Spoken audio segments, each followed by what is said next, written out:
The 1950s. Alice and Jack live in a typical American town. They hang out with friends, have fun, drive around, and love each other. One day, while Alice is getting ready for a party with friends, Jack goes to work with a crowd of other white collars. A female voice narrates that today is the 997th day. All employees are on their way to headquarters. All residents are safe and accounted for. Ladies are wished a good day, and Alice starts her household chores. Then she goes to her dance classes, like all the exemplary wives in town. The instructor, Shelley, reminds them, beauty is in control and grace is in symmetry. After the class, Alice returns home, chats with her neighbor Bonnie, who constantly scolds her children, and goes to take down the dried laundry. A catchy tune constantly plays in Alice's head, and she hums it. Suddenly, she notices another neighbor, Margaret, standing in front of her house, oblivious to her surroundings. Alice starts cooking, but one egg arouses her suspicion. She squeezes it in her hand and the egg turns out to be empty. She crushes the rest, they're all hollow. This activity is interrupted by burnt meat. In the evening, she greets her husband, beautifully dressed, with her hair done, and at a set table. However, her husband decides to start with another, more pleasant activity. The next day, the women relax by the pool. Alice is distracted, the song in her head again causing her concern. Then a visual sequence appears, a circle of women in wigs. Later, Alice approaches a model of the town and mindlessly traces her finger along the streets. And when she leaves the town limits, Bonnie picks her up. It's time for cocktails served by her children. During this time, the men discuss distracting topics. Everything is decent, sunny, and calm. A signal sounds, and Shelley welcomes the new residents. She is happy that the couple can learn from her husband, Frank, who has created something extraordinary, a new world. Margaret interrupts Shelley's speech, saying she and her husband shouldn't be here. Alice's husband hastily leads her away, and the newly appeared Frank apologizes to the guests. The couple is going through a tough time. They're tasked to chase dreams and confront chaos, the main enemy of progress. And they all change the world. The guests echo Frank's words. Everyone here is happy. They are all one family. The man thanks the women for supporting their husbands. They are their support. The fun continues. Alice goes to find Jack, but finds Margaret, who says she has nightmares, she can't be here. But Alice's husband quickly pulls the curtain in front of Alice. Alice finds her husband in the house. Jack kisses her, and the couple gets some alone time. But at the brightest moment, Alice sees Frank, who, smiling, watches their lovemaking. Later, the women gather in a shopping center and discuss their perfect lives, and poor Margaret. Alice feels sorry for her neighbor, though Bonnie thinks she brought the trouble on herself. After all, she took her son into the desert by herself. They found her, but without the child. The conversation turns to what the men are doing. No one knows for sure, but it's said that they are making weapons. Bonnie cuts in. That's not their business. Women also do work. They create comfort. At night, Alice has a nightmare. But in the morning, as usual, she sees her husband off to work and starts her household chores. Then she goes on a trip. She is the only one left on the trolley bus and says she just wants to ride. Suddenly, she sees a plane flying towards the mountains, and then it crashes. Alice yells to the driver, but he doesn't understand what she wants. She urges him to help the victims, but he is on his route and cannot deviate. Alice jumps out of the trolley bus and runs towards the mountains. She walks a long way through the desert, then reaches a road and climbs a high mountain topped by a strange dome. She approaches closer and stops at a mirrored glass. Around her, no one, only her reflection. Alice raises her hands to the glass and loses consciousness. In front of her, in the darkness, a circle of dancing women and a male voice calls for order. People must allow themselves to discover what life should be like. The next moment, Alice finds herself on her bed. Coming to the kitchen, she sees Jack preparing dinner. The dishes are in disarray, many groceries spoiled. Alice doesn't understand what's happening, and her husband explains that when he came from work, she was already asleep, and she returned home on the trolley bus. Alice doesn't understand. Did the driver come back for her? But now Jack looks at his wife uncomprehendingly.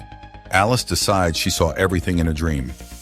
The next morning, everything goes as usual. Alice sends her husband off and starts cleaning the window glass, but suddenly it seems to move. It presses her against the wall, and the woman is gasping for air. The next moment, the phone rings and Alice is completely free. Margaret's voice on the phone urges her to get out of there. After all, she was there and saw it all herself. Alice again sees dancing women, but now it is herself and her friends. And suddenly, instead of her own reflection, Margaret appears, approaching the mirror from the other side and starts banging her head against the surface. Alice screams and comes to. She runs home and sees Margaret on the roof of her house. Turning to Alice, the woman cuts her own throat and falls down. Alice screams in horror, and the arriving employees pick her up and carry away the neighbor's body. In the evening, she tries to explain to Jack, but he doesn't believe his wife.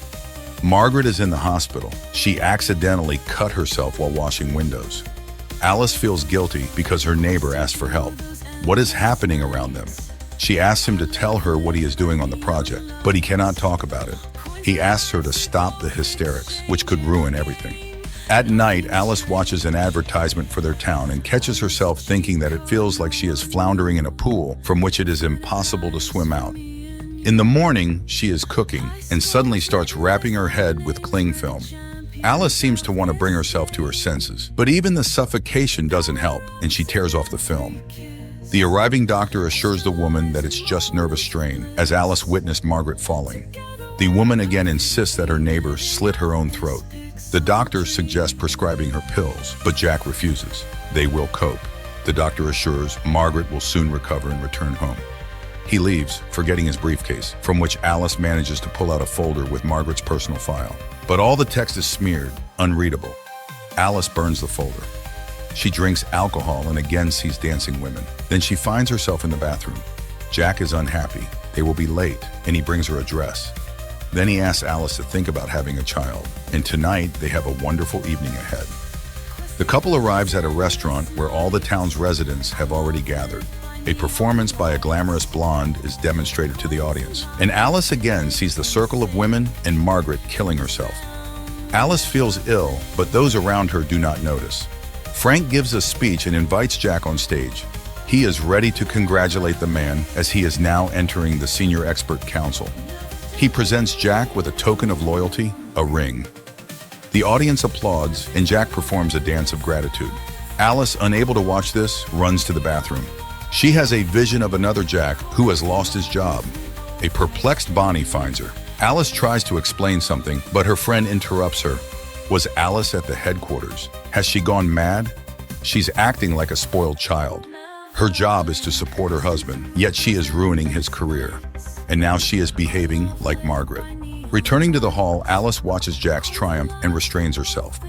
In the morning, Jack reminds her that they will have guests in the evening. She needs to express gratitude to Frank. Alice greets the guest with a smile on her face. Everything, as always, is perfect. Her husband meets Frank while Alice finishes the appetizers. The man enters the kitchen and suddenly starts talking to the hostess. He regrets that Bonnie didn't believe her, but she didn't believe Margaret either. He has been waiting a long time for someone to challenge him. The guests sit down at the table. Alice demonstratively takes the host's seat. Jack, complying, sits next to her. The conversation about nothing begins. Suddenly, Alice asks why all the women in the town are from one, at most two states, and they all vacation in the same places. Jack tries to steer the conversation away, but Alice continues. They all met their husbands on a train under similar circumstances. All their stories are the same because they are told what to remember, but sometimes they suddenly remember the forbidden. Frank is doing something with all of them. The man, smirking, reminds her of her nervous breakdown. Why isn't she getting treated? And why was she at the headquarters? Jack is horrified. She was at the headquarters? Frank continues. She broke the rules. It's the result of psychosis, but she revealed herself to him in his bedroom. Alice is stunned by such a dreadful lie, but Jack believes Frank unconditionally. The woman tries to appeal to the guest's common sense. Where do these products come from? And what's in them? But then Shelley stands up. She will no longer allow her husband to be insulted. The guests leave. Frank is disappointed. He expected something more interesting from her. Jack, having seen everyone out, returns to the house. Alice tries to convey to him that he is the most precious person to her. And she asks to leave here, anywhere, just together. And Jack agrees. They leave the house and get into the car. And then the husband apologizes to his wife, but in the next moment, employees pull her out of the car and carry her into the darkness. Alice finds herself on an operating table. Visions with her husband pass by. A doctor in a mask leans over her, in which she recognizes herself. In the next moment, Dr. Alice finishes the operation and goes home, where her unemployed husband meets her. He hasn't prepared dinner because he didn't know what she would want. There's also no hot water. Alice is very tired. She has been standing at the operating table for 30 hours, so she denies her husband intimacy. He sits at the monitor and listens to the advertisement for a new simulation. And again, a sunny morning in Paradise Town. Alice returns to her surroundings. An enthusiastic Bonnie meets her and shares the latest news. Alice hugs her children and does not notice her friend's worried look. Her husband goes to work. Alice does household chores, dances, and swims.